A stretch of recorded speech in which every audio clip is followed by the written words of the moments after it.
પ્રાકૃતિક કૃષિ કરતા ખેડૂતોને પ્રોત્સાહન મળે તથા વેચાણ વ્યવસ્થા ઊભી થાય અને ગ્રાહકોને ઝેરમુક્ત શાકભાજી, અનાજ, કઠોળ વગેરે સરળતાથી મળી રહે તેવા ઉમદા હેતુથી વડોદરા કલેક્ટર કચેરી અને જિલ્લા પંચાયતના પટાંગણમાં પ્રાકૃતિક ખેત પેદાશોનું વેચાણ કેન્દ્ર શરૂ કરવામાં આવ્યું છે।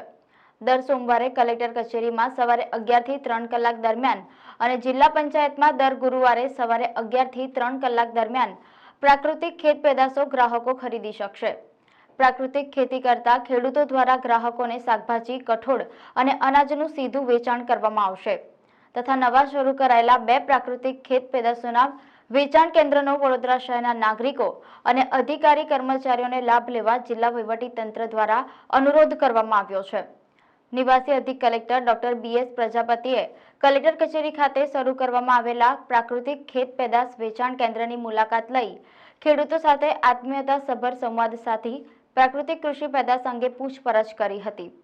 આ કલેક્ટર ઓફિસ કોઠી 4 રસ્તા અમે દર ગુરુવારે અને સોમવારે 11 થી 2 વેચાણ માટે વડોદરા જિલ્લાના ખેડૂતો આવીએ છીએ। હું વિજય પટેલ, ગામ વ્યારાત। લીલી શાકભાજી, અનાજ, કઠોળ, ફલ ફ્રૂટ। હા,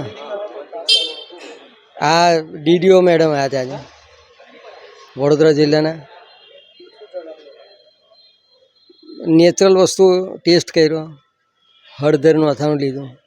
અત્યારે અમે કલેક્ટર ઓફિસમાં છીએ। અમે પ્રાકૃતિક ખેતી કરતા બધા ખેડૂતો છે, ગાય આધારિત ખેતી કરીએ છીએ। તો એમાં અમને કલેક્ટર સાહેબના પરવાનગીથી અહીંયા પ્રાકૃતિક ખેતીથી ઉત્પાદિત શાકભાજીના વેચાણ માટેનું અહીંયા બધાને જગ્યા આપવામાં આવી છે।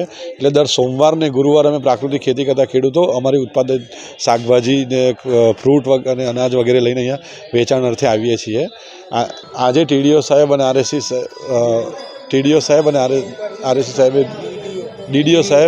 અને RSC સાહેબે વિઝિટ લીધેલી છે આજે અહીંયા।